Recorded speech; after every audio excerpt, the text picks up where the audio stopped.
The scent of antiseptic wipes and overbrewed coffee usually signaled the start of Chloe Thompson's shift at St. Jude's pediatric wing.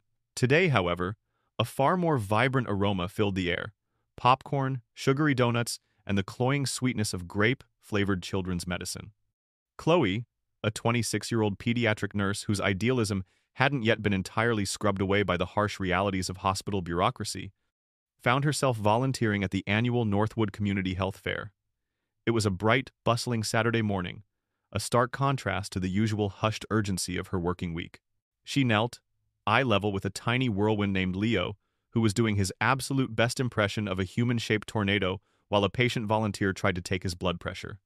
"Whoa there, champion," Chloe chuckled, her voice a calming balm. "Even superheroes need to hold still for a minute. How about we check out that super-speed heart of yours first?" Leo, momentarily distracted by her cheerful tone, allowed the blood pressure cuff to be fastened. Chloe's fingers, deft and gentle, found his pulse, her expression a careful blend of professional assessment and genuine warmth. She was good at this, at seeing the child, not just the ailment. The Northwood Community Center itself, a relic from the late 70s, hummed with activity. Flu shots were being administered in one corner, dental hygiene demos in another, and a particularly enthusiastic Zumba class was attempting to rally reluctant participants in the main hall. Despite the cheerful chaos, Chloe couldn't shake a subtle disquiet. The building, while clean, bore the marks of its age. A persistent water stain flowered across a section of the drop-ceiling tiles near the children's activity corner where Chloe was stationed. One of the main support pillars, painted a cheerful but flaking robin's egg blue, had a hairline crack snaking up its concrete surface, barely noticeable unless you were looking. Chloe had noticed. She always noticed. It was a nurse's curse, perhaps, an innate tendency to scan for potential problems, for the subtle signs of decay, before they manifested into full-blown crises. An elderly gentleman, Mr. Henderson, shuffled up, clutching his freshly printed blood pressure reading. "High as a kite again, Nurse Thompson," he grumbled good-naturedly. "Doctor says I gotta lay off the gravy. What's life without gravy, eh?" Chloe laughed, adjusting her bright pink volunteer lanyard. "A longer one, Mr. Henderson. But tell you what, I'll send you to the nutrition booth. They have some amazing low-sodium recipes for mashed potatoes that'll almost make you forget the gravy." She watched him amble off, a genuine smile touching her lips. These were the moments she loved. Connecting with people, making a tangible difference, however small. She turned her attention back to the children's corner. Leo, now 8, was meticulously coloring a picture of a superhero. His younger sister, Maya, 6, was attempting to braid the hair of a worn-out doll, her tongue sticking out in concentration. And little Ava, just 4, was building a precarious tower of oversized foam blocks, humming tunelessly to herself. Their mother, Miss Garcia, a perpetually harried but kind woman, had just stepped away to grab them some juice from the refreshments table, promising to be back in 2 minutes. "Keep an eye on them, Chloe, please," she'd pleaded, and Chloe had, of course, agreed. A low, guttural groan rumbled through the floorboards. Chloe paused, her hand hovering over a box of crayons. The sound was deep, resonant, and distinctly unnatural. Across the room, someone laughed. "Sounds like old Mr. Peterson's stomach after the chili cook-off last year." The joke was met with a few chuckles, quickly absorbed back into the general murmur of the fair. But Chloe felt it again, a tremor that resonated not just through her feet, but through the very pit of her stomach. It was like the building itself had sighed, a long, weary exhalation. Her gaze darted to the ceiling. The water-stained tiles seemed to undulate almost imperceptibly. Her heart rate began to pick up, a professional alarm bell clanging in her mind. This wasn't old pipes. This was structural. "Kids, let's play a game," Chloe said, her voice a little louder than necessary, trying to keep it light. "Who can run fastest to that big blue table over there?" She pointed to a sturdy, albeit heavy, oak activity table bolted to the floor near a relatively clear wall. Leo, always up for a challenge, immediately started gathering his crayons. Maya looked up, inquisitive. Eva, oblivious, merely added another block to her teetering tower. Then came the crack. Sharp, loud, and unmistakable. It ripped through the cheerful chatter like a thunderclap. It was followed by a sickening grind of concrete against metal. Panic, raw and immediate, erupted. A collective gasp rose from the crowd, quickly morphing into screams as dust, fine and choking, rained down from the ceiling. People began to surge towards the exits, a terrified human wave. Chloe didn't move.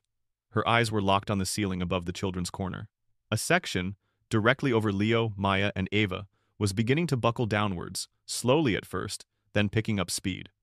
It was a large, heavy panel of plaster and what looked like a section of ductwork. There was no time to think, only to act. Her nursing brain, honed to respond to emergencies, took over. Every fiber of her being screamed to get the children to safety, but there was no safety in the surging crowd. The most immediate threat was above them.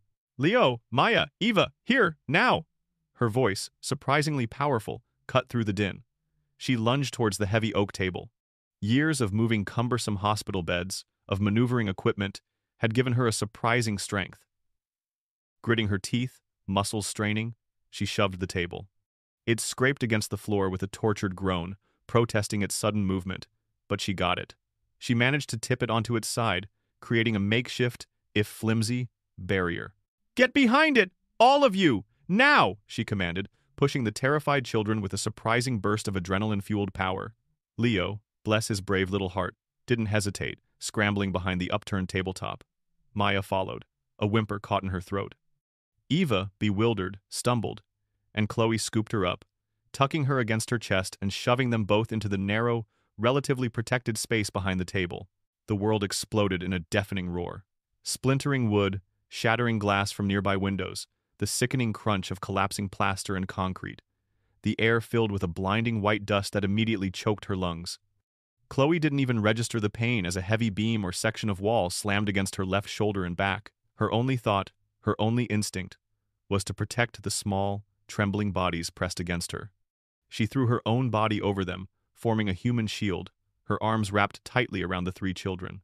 Their tiny faces were buried against her chest, their small hands clutching at her volunteer scrubs. The last thing she registered was the jarring impact, a searing pain that shot from her shoulder down her arm, and the overwhelming weight of debris pressing down. Then, everything went dark, swallowed by the roar of the collapse and the suffocating blanket of dust. Chloe awoke to a symphony of sensory deprivation and overload. Darkness. Dust so thick it coated her tongue and filled her nostrils, making every breath a gritty struggle. The ringing in her ears was a dull throb, a constant companion to the throbbing in her left shoulder and the searing ache in her lower back. Her entire body felt like a single, bruised mass. Then, a sound cut through the ringing, a child's sob, small and choked, somewhere very close. "Leo? Maya? Eva?" Chloe croaked, her voice hoarse, barely a whisper against the crushing silence that had replaced the roar. Her arm was pinned beneath a heavy, unyielding weight. She tried to move it, but a jolt of white-hot agony shot through her shoulder, making her gasp. "Nurse? Chloe?" It was Leo, his voice trembling, muffled by the debris. I can't see anything." "It's okay, sweetie. We're safe," Chloe reassured him, though her own heart was hammering against her ribs.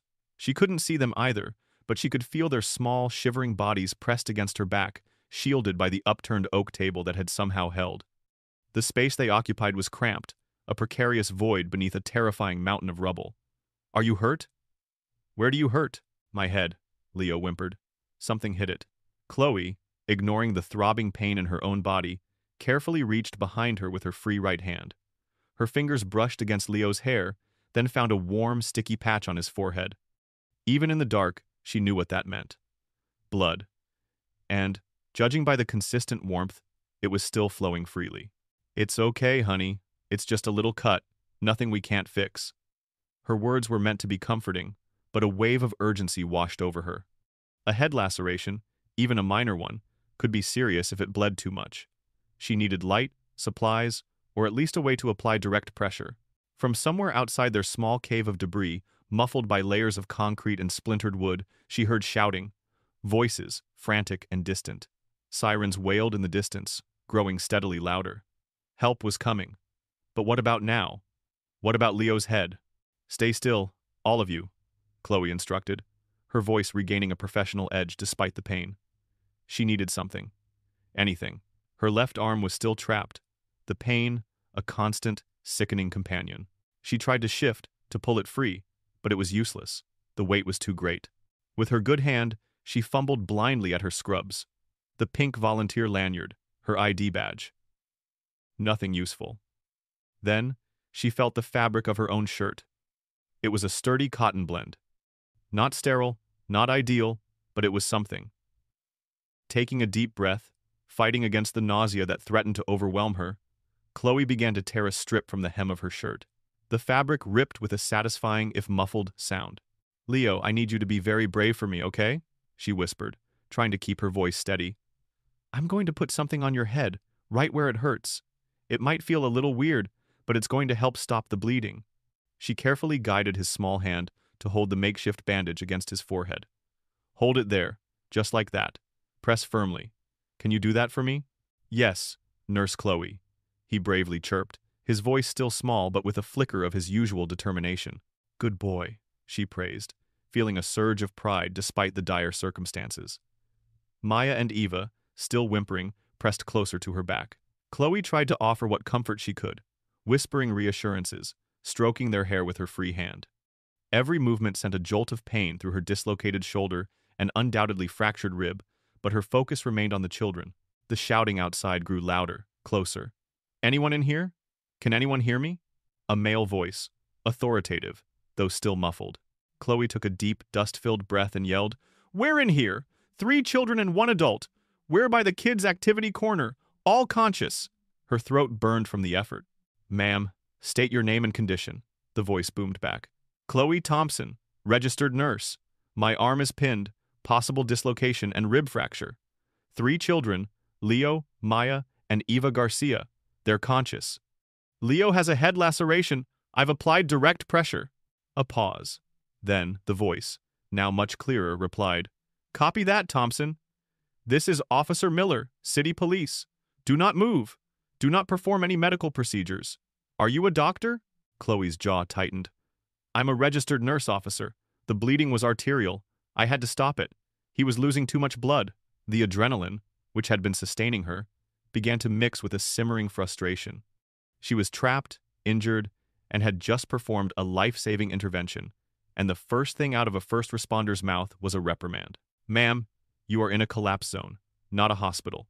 Do not touch the children. That's an order. We need to stabilize the area before anyone goes in." Officer Miller's tone was clipped by the book, utterly devoid of any understanding of the immediate, life-threatening situation she'd just mitigated.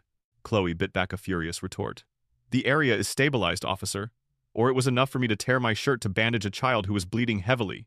Are you telling me to let him bleed out?" The absurdity of the instruction, given her circumstances, was infuriating. Her shoulder throbbed in protest, a physical manifestation of her indignation. She could feel the anger bubbling, hot and sharp, despite the fear and pain. "I said do not move the children. Our medics will assess once we have safe access. Understand?" His voice was stern, unyielding. Chloe swallowed hard, trying to regain control. Her priority was the kids, not winning an argument with a cop who couldn't even see them. "Understood," she bit out, the word tasting like dust and resentment. She kept her hand on Leo's, pressing the makeshift bandage, ignoring the order. The boy's safety was paramount.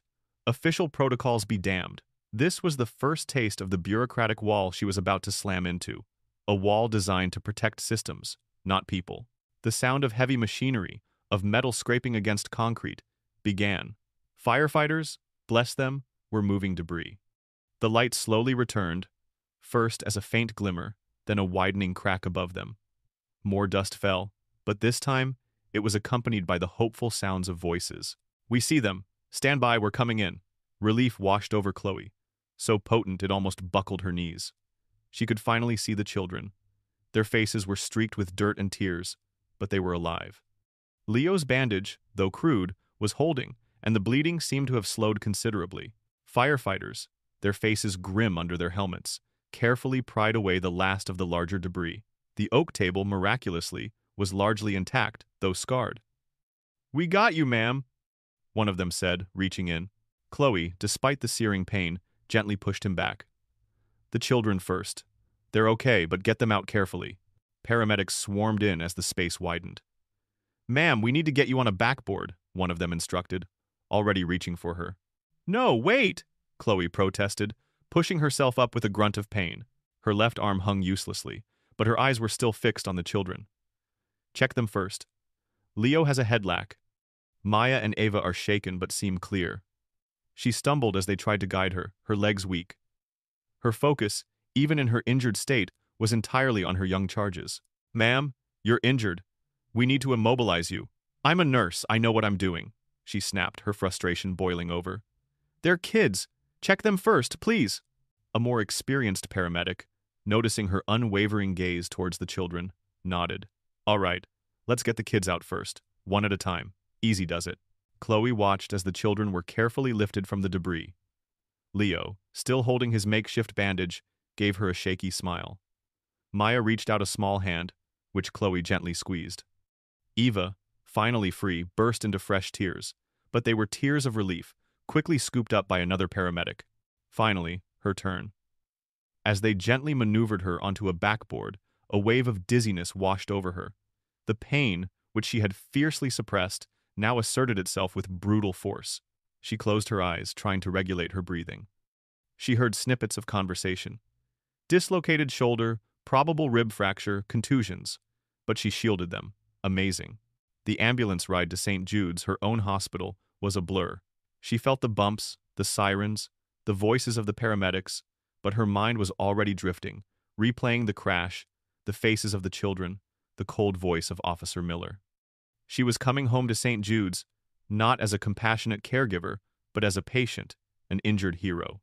Or so she thought. The sterile white walls of St. Jude's emergency room felt both familiar and alien. Chloe, now stripped of her dust-caked scrubs and wearing a thin hospital gown, lay on a gurney. Her left arm was in a sling, her shoulder thankfully relocated, though still a dull throb. X-rays had confirmed a hairline fracture in her 6th rib, and her back was a constellation of deep bruises. The pain, duller now thanks to a judicious dose of painkillers, was a constant, unwelcome reminder of the collapse. She'd expected a flood of colleagues, a cacophony of worried questions and praise. Instead, the ER seemed unusually quiet around her bay. Nurses she knew averted their eyes, offered quick, clipped hellos, then hurried away. Doctors she'd worked alongside gave her sympathetic but guarded glances. A chilling sense of isolation began to creep in. A short while later, after a nurse had helped her change into some borrowed street clothes, a pair of ill-fitting scrubs and a hospital-issued t-shirt, since her own clothes were still with the paramedics, she was informed that she was needed in Conference Room B. Not a doctor, not a social worker, not even the head of her own department, but Conference Room B, the purgatory of administrative summons.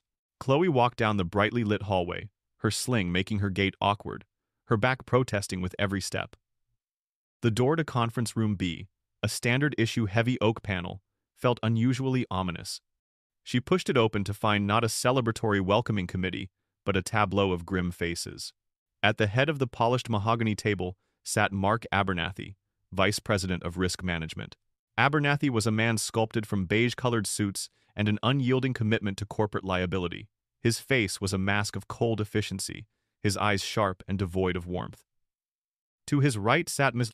Jenkins, Chloe's direct supervisor, a woman usually brimming with nervous energy, now looking utterly deflated and deeply uncomfortable. A junior lawyer, whose name Chloe didn't catch, sat quietly taking notes.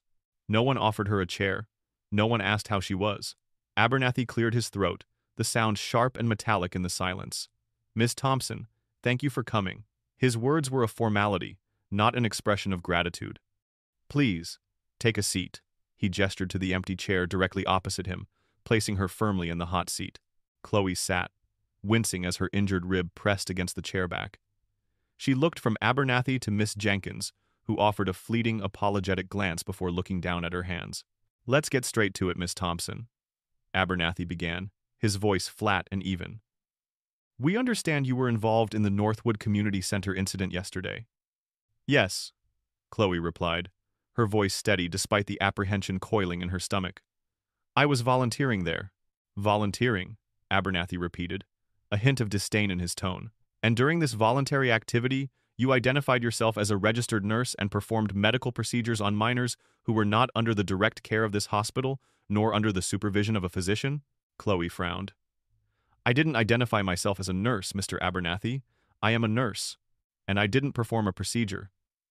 I applied direct pressure to a bleeding head wound on a child who was in immediate danger. It was an emergency. My training kicked in." Abernathy leaned forward, his gaze unblinking. Your training, Miss Thompson, is to be utilized within the confines of St. Ham, Jude's Hospital, under the direct supervision and orders of an attending physician and within established hospital protocols. The moment you step outside those walls and engage in medical intervention, you open yourself, and by extension, this institution, to an egregious level of liability. Chloe felt a surge of indignation. Liability? A child was bleeding heavily? What was I supposed to do? Stand there and watch him bleed out because it wasn't hospital protocol? Precisely, Miss Thompson, Abernathy replied, his voice chillingly calm. Or rather, you were to secure the area, ensure your own safety, and await the arrival of first responders and trained medical personnel. You are a civilian outside these premises. By intervening, you assumed a professional capacity where none was authorized. What if you had exacerbated the injury? What if the child had an underlying condition you were unaware of? What if there was an allergy to the material you used? You did not just put yourself at risk, you put this entire institution at risk of a catastrophic lawsuit. His words were a hammer blow, each one designed to diminish her actions, to twist heroism into recklessness. The rage began to simmer, slow and hot, beneath her bruised skin. I saved that boy's life, Mr. Abernathy, Chloe stated, her voice trembling slightly with the effort to control her anger. The paramedics told me the pressure bandage likely prevented a much more serious outcome. That is conjecture, Miss Thompson, Abernathy dismissed with a wave of his hand. Furthermore, the local news is already picking up on the story. We have a headline suggesting a nurse under investigation for unsanctioned medical intervention.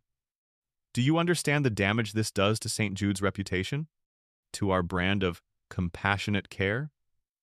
He gestured vaguely to a framed mission statement hanging on the wall, its words now seeming to mock her. Ms. Jenkins finally spoke, her voice small. Chloe, Abernathy's right, from a legal standpoint. We have very clear policies about representing the hospital, even as a volunteer.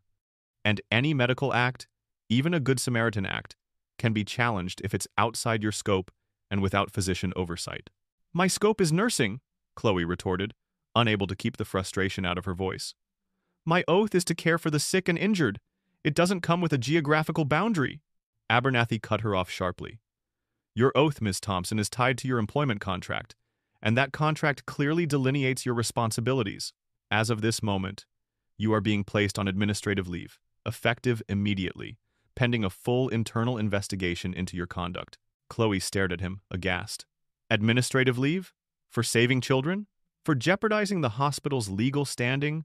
Abernathy corrected, his eyes cold as ice. Furthermore, you are not to speak to the media, nor are you to contact the families involved. Any and all communications regarding this incident must be directed through our legal department. Your hospital badge will be deactivated at the end of this meeting. Your access to patient records and hospital systems is revoked. We will be in touch. He concluded with chilling finality, as if dismissing an unruly subordinate rather than addressing an injured employee who had performed an act of immense bravery. Chloe felt a physical shock, as if she'd been slapped. She had walked into that building expecting recognition, perhaps even a commendation. She was leaving as a pariah, her professional integrity questioned, her job stripped away, all because she had done the right thing. The emotional whiplash was brutal, leaving her feeling disoriented and deeply, profoundly hurt. The rage that had been simmering now flared, a furious, impotent burn. She pushed herself up from the chair, her sling catching on the armrest, making her wince. She didn't trust herself to speak, fearing she would say something she couldn't take back, something that would only fuel Abernathy's cold, bureaucratic fire. She merely nodded, a sharp, tight movement of her head, and turned to leave. As she reached the door, she heard Miss Jenkins' small, apologetic murmur, Chloe, I'm so sorry. But Abernathy's voice immediately cut through it. Miss Jenkins, please remain. We need to review the updated social media policy. The door clicked shut behind her, sealing her out, leaving her to walk down the brightly lit corridor alone, carrying the weight of her injuries and the crushing burden of injustice. Just as she was about to exit the main lobby, a familiar voice called out, Chloe? Hey, Chloe! She turned to see Dr. Marcus Evans, a senior ER physician whom she deeply respected. He was a gruff but kind man, known for his no-nonsense approach and his unwavering patient advocacy. He strode towards her, his brow furrowed with concern. Evans, she managed, her voice still thick with unshed tears. What the hell happened, kiddo? He asked, his gaze taking in her sling and the haunted look in her eyes. I saw you come in yesterday, heard the buzz. You're the one who pulled those kids out, right? Shielded them? Chloe nodded. I did. And now I'm on administrative leave for jeopardizing the hospital's legal standing by applying a pressure bandage. Dr. Evans's jaw tightened. Abernathy. Figures. He sighed, running a hand through his already rumpled hair. Look, Chloe. What you did was brave. Anyone with half a heart knows that. The Garcia family, they were in here earlier, praising your quick thinking. Leo's head wound is clean. No infection, no lasting issues thanks to you. You did good, kid. A sliver of warmth, a single ember of validation, flickered in Chloe's chest. Thank you, doctor. But Abernathy, Dr. Evans continued, his voice dropping, he doesn't have a heart, he has a legal department. He's trying to get ahead of the building owner's lawsuit, the city's investigation into the structural integrity, the potential class action. You're just a pawn in it. He'll frame it as a dangerous precedent, as an unauthorized medical act that could lead to more problems than it solved. It's despicable, but it's how these people operate. He glanced around, as if worried they might be overheard. Be careful, Chloe. Keep your head down, don't say anything to the press. Just let it blow over. It's ugly, but the hospital always wins these battles. His advice, while well-intentioned, only deepened her despair. Even a respected doctor, a man who saw the truth of her actions, was urging her to surrender to the faceless bureaucracy. It reinforced the terrifying feeling of being alone, fighting an invisible enemy that held all the power. As she finally stepped out of the hospital, her deactivated badge now just a useless piece of plastic in her pocket, the weight of the world felt impossibly heavy on her injured shoulders. The setting sun cast long, mocking shadows across the parking lot. She had saved lives, and for that, she was being punished. The injustice was a bitter taste in her mouth. The next morning dawned with a sickly gray light, filtering through the blinds of Chloe's small apartment. Her shoulder throbbed with a dull, persistent ache, a constant reminder of the collapse. But the physical pain was overshadowed by a deeper, more insidious one, the ache of betrayal, of injustice. She lay on her sofa, propped up with pillows, a bag of frozen peas on her shoulder, feeling utterly defeated. The words of Abernathy, cold and condemning, echoed in her mind. You jeopardized this institution. She stared at the ceiling, feeling the familiar hum of the city outside, a world that seemed to move on oblivious to her personal catastrophe. Her phone lay abandoned on the coffee table. She hadn't dared to check the news, fearing what fresh hell Abernathy's PR machine might have concocted. The thought of facing the world, of explaining her administrative leave, of seeing the pity or judgment in people's eyes, was unbearable. A timid knock at her apartment door startled her. She froze, heart pounding. Who could it be? Ms. Jenkins, perhaps, sent to deliver another administrative missive? Abernathy himself, to twist the knife further? The knock came again, a little louder this time. Reluctantly, Chloe pushed herself up, wincing. She shuffled to the door, peering through the peephole, her breath hitched. Standing in the hallway were Miss Garcia and her husband, clutching a small plastic bag. Behind them, peering around their legs, were Leo, Maya, and Eva. Chloe fumbled with the locks, her fingers clumsy with emotion.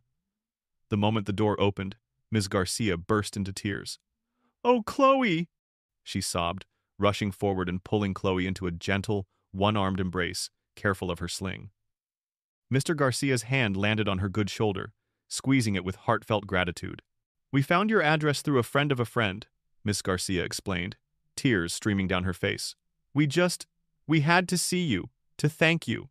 Chloe felt a wave of unexpected emotion, so powerful it threatened to buckle her knees. These were the faces that mattered, the lives she had saved. This was the proof. "How are the kids?" she managed, her voice thick. "They're okay, thanks to you," Mr. Garcia said, his voice husky. "Leo's stitches come out next week," the doctor said. He said your bandage. That quick thinking, it likely stopped him from losing a lot more blood. Could have been much worse. Maya, usually shy, stepped forward, holding out a crumpled piece of paper. "This is for you, Nurse Chloe." Chloe took it, her heart melting. It was a child's drawing, rendered in vibrant, slightly messy crayons. A stick figure, Chloe, clearly identifiable by the pink lanyard, stood tall with what looked like rudimentary angel wings drawn on her back. 3 smaller stick figures huddled beneath her, safe. Above them, a jagged mess of black and brown represented the collapsed building, Below, in wobbly letters, it read, "My hero." Tears, hot and unstoppable, finally spilled down Chloe's cheeks. This was it. This was why she became a nurse. This was the validation no corporate policy or cynical executive could ever take away. It was a pure, unadulterated expression of gratitude and love. "Thank you, Maya," Chloe whispered, clutching the drawing to her chest. She knelt down, wincing, to embrace each child in turn, holding them close, drawing strength from their small, resilient bodies. They talked for a long time, the Garcias sharing their terrifying experience, Chloe downplaying her own pain, focusing on their relief. They told her about the media circus, about the frantic search for information. Ms. Garcia, with a furrow in her brow, mentioned, "We saw something on the news this morning, about you. It didn't sound right." Chloe's heart sank. She knew exactly what it was.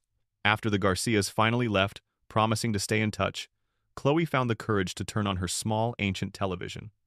She flipped the local news channel. The lead story was, indeed, about the community center collapse. But the headline that flashed across the bottom of the screen was a punch to the gut. "Nurse in collapse under investigation for unsanctioned medical intervention, hospital issues statement." The report went on. A slickly produced segment filled with footage of the collapsed building, then an interview with an anonymous hospital source. Undoubtedly, Abernathy or one of his cronies who spoke in grave tones about strict medical protocols, patient safety guidelines, and the dangers of individuals operating outside their certified scope. They spun a narrative implying that Chloe had been reckless, perhaps even negligent, by acting without direct physician orders, potentially exposing the hospital to immense risk. Her heroism was being stolen, twisted into a cautionary tale, a corporate scapegoat. The rage, which had been momentarily assuaged by the Garcias' visit, flared hotter than ever. This wasn't just unfair, it was a deliberate character assassination, designed to protect the powerful at the expense of someone who had done everything right. The rage bait was at its peak, the narrative an infuriating inversion of the truth. She threw the remote across the room, the plastic clattering against the wall. The injustice was overwhelming, a suffocating blanket that threatened to extinguish her spirit. She felt utterly helpless, a single, injured nurse against the formidable machine of a major hospital corporation. She had lost her job, her reputation was being dragged through the mud, and she had done nothing but try to save lives. What was the point? What was the use of fighting a system so intent on protecting itself, even at the cost of truth and human decency? She buried her face in her hands, the weight of despair pressing down on her. The tears flowed freely now, tears of anger, frustration, and profound sadness. Her career, her passion, everything she had worked for, felt like it was slipping away. Then, the shrill ring of her phone pierced the oppressive silence. She flinched, startled. It was an unknown number, displaying a state capital area code. Probably another reporter, trying to get a salacious soundbite. She considered ignoring it, letting it go to voicemail. What more could they possibly say to twist her story? But something, a tiny spark of stubborn hope, urged her to answer. What if it was someone who believed her? What if? She took a deep, shaky breath, wiped her eyes, and reached for the phone. "Hello?" she managed, her voice still hoarse from crying. A smooth, professional male voice responded. "Am I speaking with Chloe Thompson?" "Yes, this is Chloe Thompson," she replied, bracing herself for another interrogation, another media ambush. "Who is this?" "My name is David. I'm with the governor's office," the voice stated. "Please hold for Governor Reynolds." Chloe froze. Her mind, still reeling from the past 24 hours, struggled to process the information. The governor? Governor Reynolds? The highest office in the state?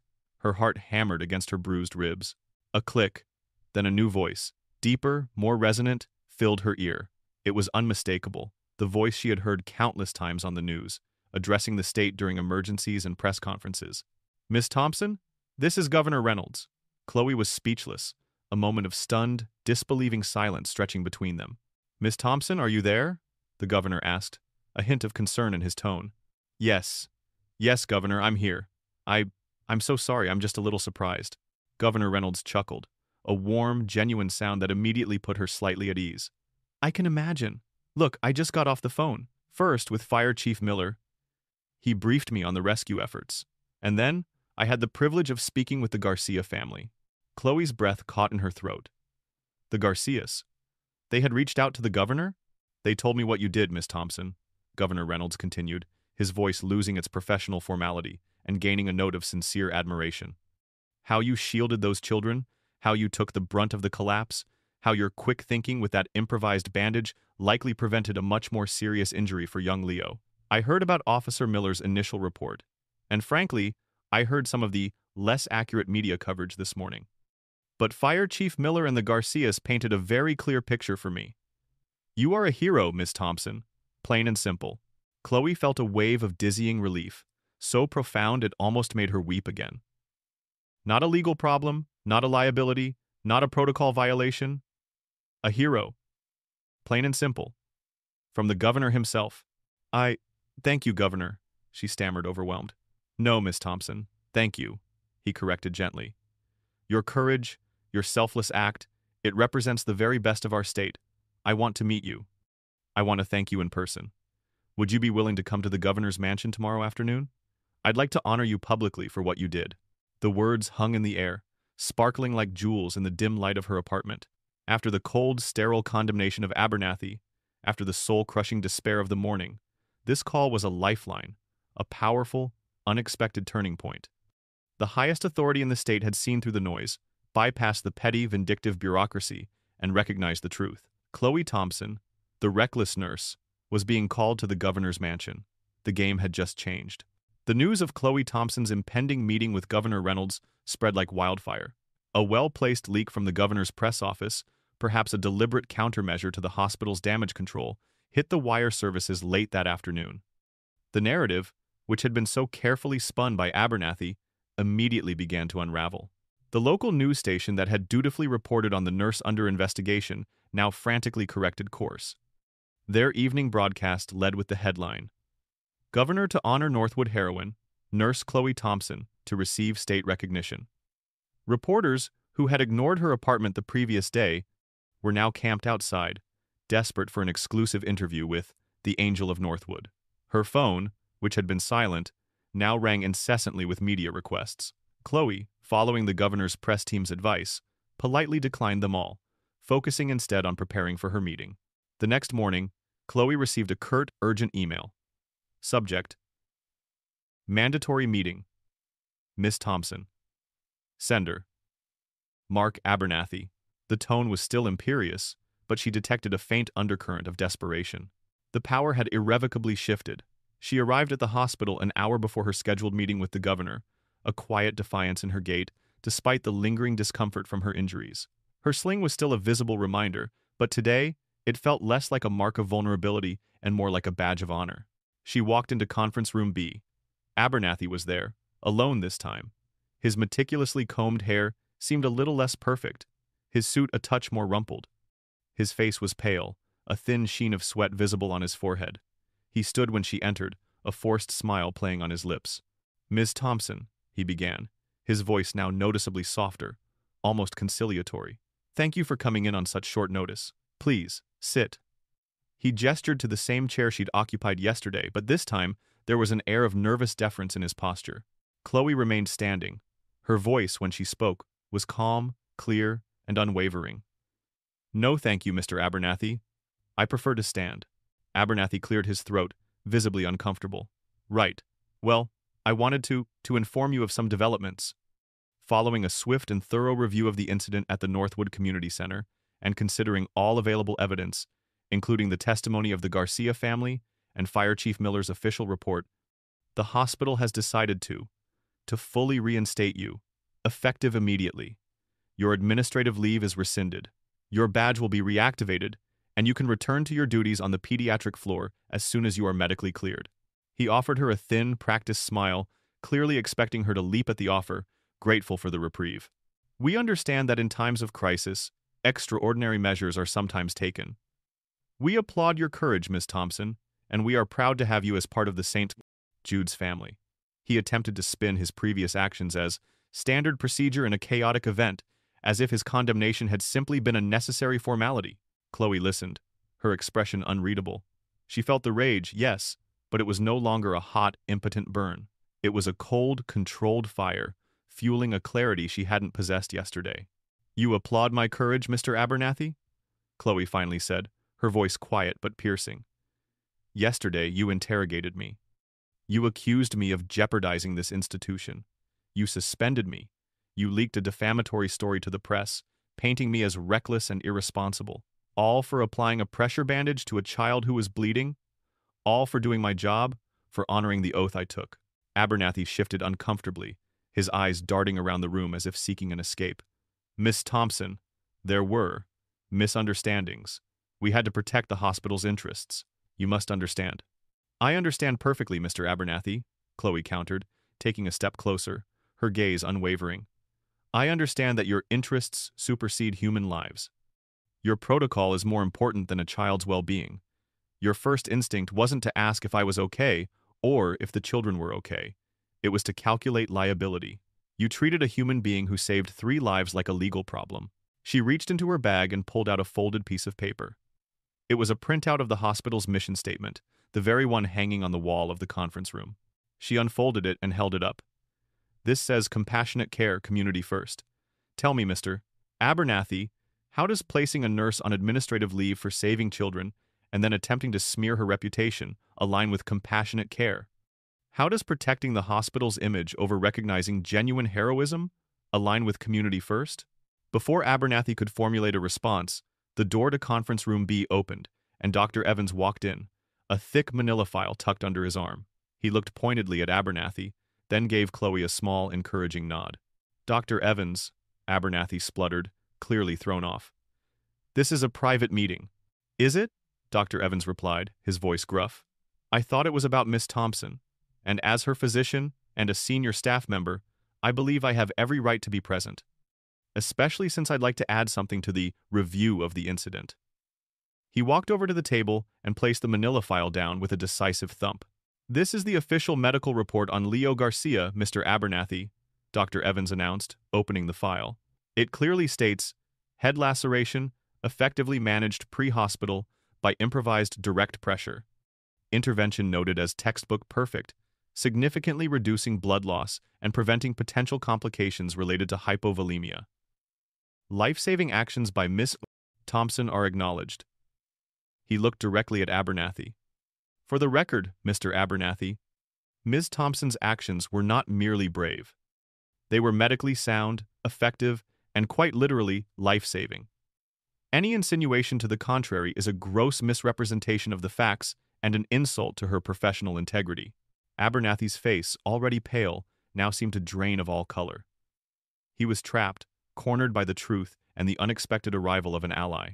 Chloe looked at Abernathy, then at Dr. Evans, a profound sense of vindication washing over her. The battle was over, and she had won. But it wasn't enough to simply be reinstated. She couldn't go back to a place that would so readily sacrifice its people for the sake of its corporate image. Thank you, Dr. Evans, Chloe said, turning back to Abernathy. But I won't be accepting your offer, Mr. Abernathy. Abernathy stared at her, disbelief widening his eyes. What? Miss Thompson? This is a full reinstatement, with no disciplinary record. This is a chance to move past this unpleasantness. Unpleasantness? Chloe repeated, a dry, bitter laugh escaping her lips. You attempted to destroy my career, Mr. Abernathy. You tried to make me regret saving those children. I cannot work for an institution that would punish a nurse for doing her duty, for acting on her conscience, for saving a child's life. She took a deep breath, her gaze hardening. I came here today not for your reinstatement, but to inform you of my decision. I will be accepting the governor's invitation to discuss how to better equip and empower volunteers and first responders in crisis situations. And I will be tendering my resignation, effective immediately. She pulled a neatly typed letter from her bag and placed it firmly on the table, sliding it across to Abernathy, her resignation. On her terms. Abernathy stared at the letter, then at Chloe, his mouth agape. He had expected gratitude, capitulation. He got defiance, and a public relations nightmare of epic proportions. His carefully constructed world of protocols and liabilities was crumbling around him. Chloe had not just won the battle, she had won the war, leaving him speechless, defeated, and utterly exposed. A week later, Chloe Thompson stood on a raised dais, bathed in the bright glare of television lights, the grand columns of the state capitol building towering behind her. Beside her, Governor Reynolds, a man whose easy smile and genuine warmth belied his formidable political acumen, leaned slightly towards her, a subtle gesture of respect and partnership. The air buzzed with the energy of a major press conference. This was a far cry from the sterile, condemning atmosphere of Conference Room B. Today we stand here not just to rebuild a community center, but to reinforce the very fabric of our community, Governor Reynolds announced, his voice carrying easily over the murmur of the assembled journalists. We are here to acknowledge an act of extraordinary courage, an act that reminded us all of the power of selfless service and the indomitable spirit of compassion. He turned to Chloe, his smile widening. Nurse Chloe Thompson, your actions at the Northwood Community Center were nothing short of heroic. You placed the lives of 3 children above your own safety, above any thought of personal cost. And in doing so, you exposed a crucial gap in our existing legal framework. A framework that, at times, can inadvertently punish those who act with the purest of intentions in moments of crisis. A ripple went through the crowd as Governor Reynolds then unveiled a large blue-printed sign. The headline read, "The Chloe Thompson Good Samaritan Act." Today, the governor continued, his voice ringing with conviction, I am proud to announce that, with bipartisan support from both chambers of our legislature, we are fast-tracking the Chloe Thompson Good Samaritan Act. This new legislation will provide comprehensive legal protection for medical professionals who, like Chloe, provide emergency aid in good faith outside of a clinical setting, shielding them from civil liability and ensuring that their first instinct, to save lives, is always encouraged, never punished. The applause was thunderous, a genuine outpouring of admiration and support. Chloe felt a lump in her throat. This was more than vindication. It was systemic change, born from her own harrowing experience. She spoke briefly, thanking the governor, the Garcias, and emphasizing the importance of empowering ordinary citizens to act in emergencies. She didn't mention Abernathy or the hospital's previous actions, not needing to. Her presence here, the new legislation, was a public and undeniable repudiation of everything he had represented. The fallout from Mark Abernathy and St. Jude's Hospital was swift and decisive. The negative press, intensified by the stark contrast of Chloe's public honor, became a firestorm. Patient testimonials praising Chloe and condemnation of the hospital's bureaucratic callousness flooded social media and local news channels. Within days, St. Jude's announced Abernathy's resignation to pursue other opportunities, a thinly veiled dismissal following a swift internal review sparked by the public outcry. Ms. Jenkins, Chloe's former supervisor, quietly left the hospital a few weeks later, unable to reconcile her conscience with the institution's actions.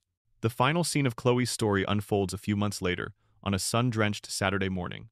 The Northwood Community Center, gleaming with fresh paint and newly reinforced structural beams, bustled with life once more. The grand reopening ceremony was a joyous affair. Children laughed, music played, and the air was once again filled with the scent of popcorn and community spirit. Chloe, no longer wearing hospital scrubs but a practical, comfortable jacket, stood near the entrance, her sling long gone, her shoulder fully healed. She wasn't working at St. Jude's. Instead, she was the proud director of a newly established state-funded mobile crisis response team. Born from her discussions with Governor Reynolds, the program focused on providing immediate, expert medical and psychological support to underserved communities during emergencies, operating with a philosophy that prioritized rapid, compassionate human intervention over rigid, stifling protocol. Her experience, once a source of deep pain, had been transformed into a powerful catalyst for positive change. The Garcia family was there, beaming.